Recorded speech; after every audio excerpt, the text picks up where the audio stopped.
Hi ladies and gents, my name is Thom Gibson and it is good to be making videos again here on the channel. I wanted to make this video to kind of share a little bit of what I did this summer and also share some of the ideas that I have for this channel this semester. I've had a busy summer and as you may be able to see, I'm in a new space because me and my wife moved to a new house, and so much of the summer was devoted to unpacking and getting everything just right and redoing this studio space because I actually have an office space devoted just for YouTube and podcasting and everything like that. I made a video on my Thom Teaches YouTube channel where I kind of go on to the ins and the outs of my whole new setup and the different equipment that I got. So if you're interested in that kind of stuff, go check it out. We got to have a little bit of vacation time early in the summer. My wife's dad just retired a few months ago and he wanted to take the family out on an Alaskan cruise. And so we did that in early June. We went to Ketchikan, we went to Juneau, we went to Skagway, and to Victoria, British Columbia. I didn't even know where Victoria was. I'd never really even heard of Victoria. There were these gardens there called the Bouchard Gardens, I believe, that everyone wanted to go see. I didn't think it would be much of a visit because who wants to go see a garden? But it was the most beautiful and most well-maintained and one of the largest gardens that I've ever seen in my life. I literally found myself stopping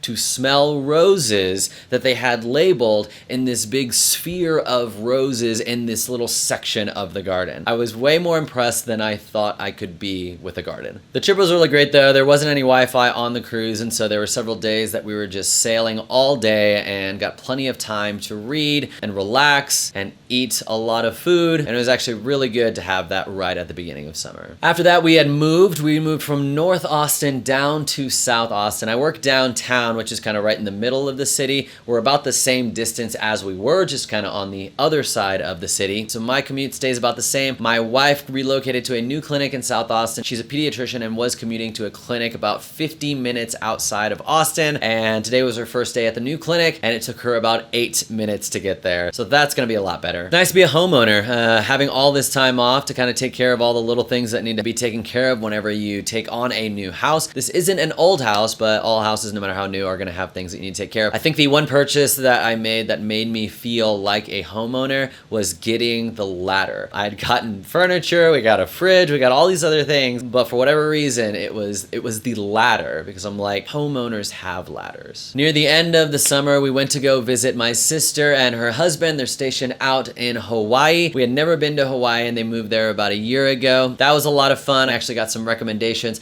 of some really good food to try, and I think one of the best things that I had was this kind of kolache hot dog type thing at a place called Puka Dog. Sounds disgusting, but a Hawaiian hot dog place with sausage inside, kind of this really spicy mayonnaise, and a pineapple relish. One of the most delicious kolaches I've had. we spent a couple days in Kauai and a couple days in Oahu. In Kauai, we got to take a helicopter ride all the way around the island and see waterfalls from Jurassic Parks and see the Nepali coast, which you can see in lots of scenes from Lost. So that was one of the coolest things of the trip. One of the days we went bike riding along the coast, which was super fun. And of our time in Oahu, I think our drive out to Lanaki Beach, Lanaki, I'm not sure, was probably the prettiest drive because we were driving by mountains that were pretty similar to the Nepali coast.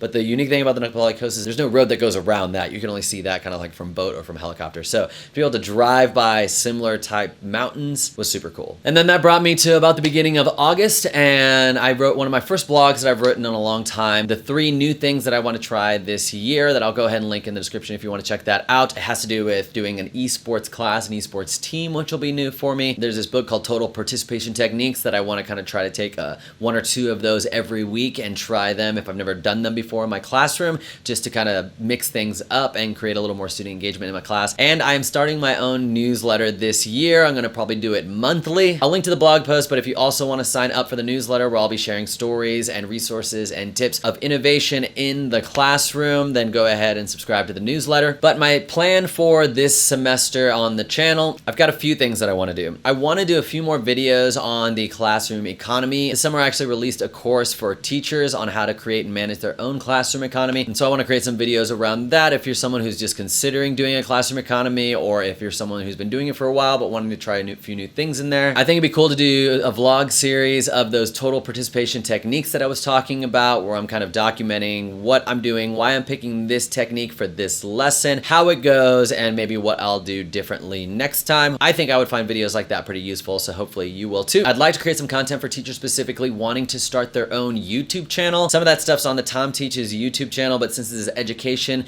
and innovation on this channel, I want to make this video specifically for you educators of what to think through when starting your own YouTube channel, as well as some other things that I do in my math and my robotics class that I haven't shared on this channel before. And of course, each month including a small little video that is the intro from that month's episode of the Stories from the Classroom podcast to kind of see if that's something that you're interested in listening to that month. A lot of things in the works. Let me know if any of that resonates with you. If you'd like to stay in the loop with any of these upcoming videos, which are going to be these stories and these vlogs and these tips and these tools and these resources about innovation in the STEM classroom, then go ahead and subscribe. Like this video if you'd like it. I hope you enjoyed your summer as well. Happy new school year, and hopefully I'll see you in the next video.